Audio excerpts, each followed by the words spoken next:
안녕하십니까. 2024년 10월 16일 최병목의 팩트 시작하겠습니다. 어젯밤 TV조선 보도에 보니까 그 문재인 전 대통령 딸 문다혜 씨의 그 집 구입 과정에서 환치기 수법이 동원이 됐다. 뭐 이런 보도가 있었습니다. 그게 무슨 내용인지, 그리고 왜 그랬을까? 뭐 이런 것들을 말씀을 드리겠습니다.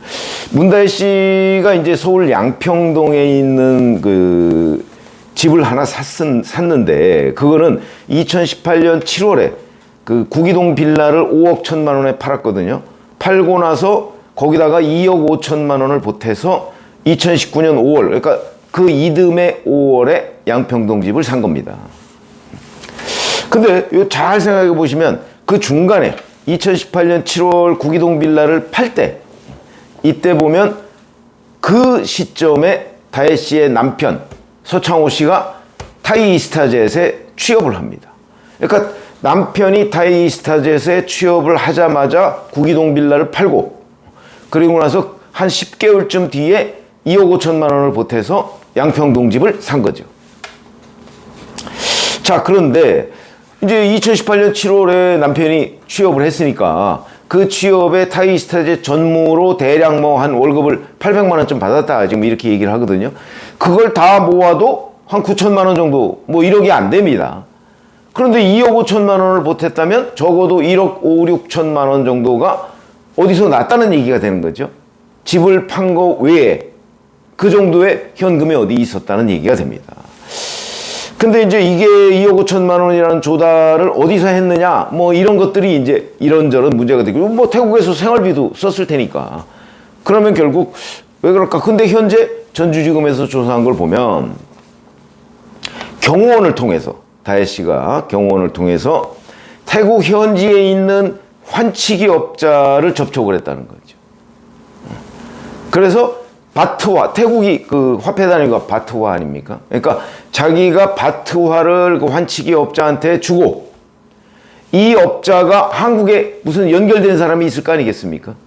그 사람한테 연락을 해서 고만한 액수를 국내에서 원화로 받았다. 그러니까 태국에서 예를 들어서 1억 원을 가지고 갔다. 그리고 그게 바트화다. 그럼 그 1억 원을 환치기 업자한테 주고, 환치기 업자한테 일정한 정도로 또 그 여러 가지 수수료를 주겠죠. 그리고 국내 그 1억 원을 국내에 가지고 들어오지 않고 국내에 와서 환치기 업자하고 연결된 국내 다른 업자한테 1억 원을 원화로 받는 겁니다. 이게 환치기거든요. 그래서 경호처 직원, 이건 근데 액수는 안 나와 있습니다. 액수는 안 나와 있고, 다만 환치기 업자한테 접촉을 했다, 요런 얘기만 지금 나와 있는 거고. 근데 그럼 이것만 했느냐? 그게 아니라 직접 경호처 직원을 통해서 그 태국에서 바트화하고 원화가 섞인 현금 뭉치도 경호원을 통해서 한국으로 보냈다. 그러니까 두 가지 그 국내 입금 방법을 쓴 겁니다. 무슨 얘기냐면 태국에서 현금과 바트화를 섞어서 경호처 직원한테 그 주어서 경호처 직원이 국내에 반입하도록 한 거 하나, 이것도 액수는 안 나와 있습니다. 또 하나는 아예 처음부터 환치기 업자한테 그 돈을 전달해서 국내에서 돈을 전달받는 식, 이런 식의 루트, 이 두 가지 루트로 돈을 국내에 반입했다는 거죠. 그럼 이제 이게 왜 그랬을까가 제일 문제죠. 왜 그랬을까? 그러지 않아도 되는데, 환치기라는 건 불법입니다. 우리나라에선 불법입니다. 이게 뭐 합법인 나라도 있다고 합니다. 우리나라에선 불법이거든요. 그러면 그 당시에 현직 대통령의 딸이 왜 불법적인 방법으로 이 돈을 국내로 반입했을까? 요게 문제가 되는 겁니다. 요게 그리고 수사 대상이 되는 거고요. 자, 뭐 가능성은 여러 가지가 있을 수 있습니다. 아까 제가 환치기는 불법이라고 했죠. 무슨 가능성이 있냐? 첫 번째가 국내에서 2018년 7월에 태국으로 이주할 때 돈을 많이 가지고 갔을 가능성이 있죠. 원화, 그때 뭐 바트화로 바꿔가지는 않았을 거고 원화로 많이 가져가. 이 돈은 누구 돈이냐? 글쎄 5억 1천만 원은 자기가 이제 집을 판 돈이니까 그거는 뭐 아마 뭐 어딘가 있었겠죠. 근데 그 돈 외에 만약에 합법적인 돈이라면 신고하고 가지고 나갔을 겁니다. 왜냐하면 태국에서 살기 위해서 직장이 태국이니까 태국으로 이만한 돈을 가지고 가겠습니다. 가서 뭐 집도 구해야 되고요. 생활비도 써야 되고 합법적입니다. 특히 현직 대통령의 딸이기 때문에 그 당시 뭐 그렇게 신고하면 누가 문제 삼을 사람 없습니다. 생활비인데. 그런데 그 부분이 지금 현재 드러나 있지 않습니다. 그 상태에서 국내로 반입한 부분만 지금 환치기 또는 직접 송금 이런 거거든요. 그러면 외화 가지고 나갈 때 일정 액수 이상 신고해야 됩니다. 그걸 훨씬 초과한 액수를 가지고 나갔다가 나중에 국내로 들여오려니까 이거를 신고할 수도 없고, 신고하면 너 이 돈 어디서 났어? 출처 조사를 받게 되죠. 신고할 수도 없고 안 하고 또 그걸 국내로 반입하려다가 들통이 나면 현직 대통령 딸이니까 여러 가지 문제가 될 수 있다는 차원에서 도저히 안 되겠다. 그러니까 처음부터 여기서 가지고 나갈 때 신고를 안 했기 때문에 이런 방식, 이런 불법적인 방식으로 국내 반입을 할 수밖에 없었다. 이 가능성이 저는 제일 높다고 봅니다. 그러니까 돈을 쪼갠 거죠.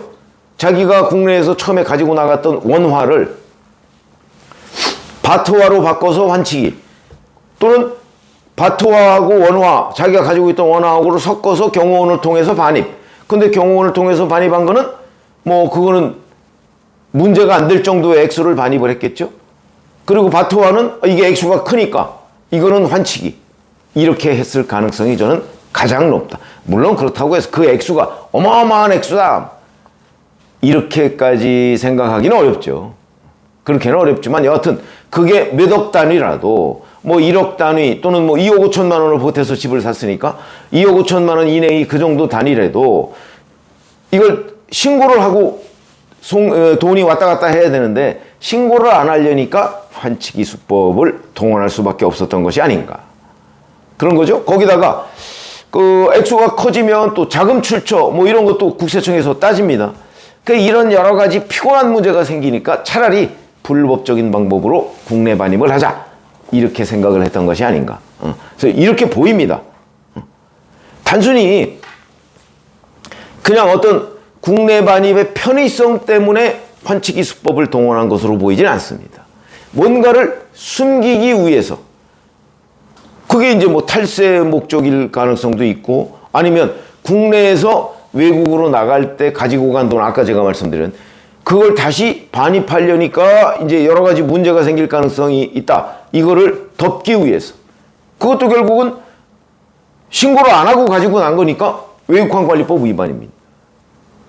그래서 이런 일단 환치기 수법이 동원됐다는 것 그 자체로서도 이거는 불법이다 하는 게 명확하게 드러나는 셈이죠. 그래서 근데 이제 TV조선 보도는 뭐 이 불법이 왜 발생했는지, 액수는 얼마인지 뭐 이런 부분은 정확하게 지금 보도가 되지 않고 있습니다. 다만 환치기 수법이라고만 지금 나와 있죠. 근데 환치기 수법을 제가 그 각종 자료를 찾아보니까 이런 것이다 해서 제가 분석을 말씀드린 겁니다. 물론 뭐 다른 이유일 수도 저는 있다고 생각을 합니다. 뭐 이거는 이제 검찰에서 밝혀내겠죠.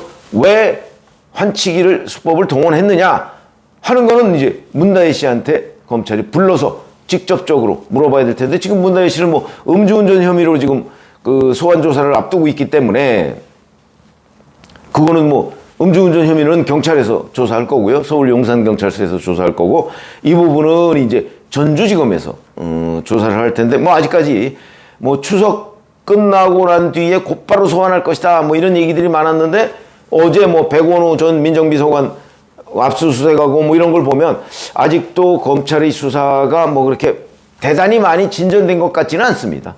다만 그 과정에서 이제 이런저런 얘기들이 지금 나오고 있는 과정인데, 오늘 제가 말씀드린 내용은 검찰이 그 문다혜 씨가 환치기 수법을 동원해서 국내로 돈을 반입한 부분에 관해서 수사 중인데, 그 왜 그랬을까 하는 부분을 제 나름대로 분석을 해봤습니다. 고맙습니다.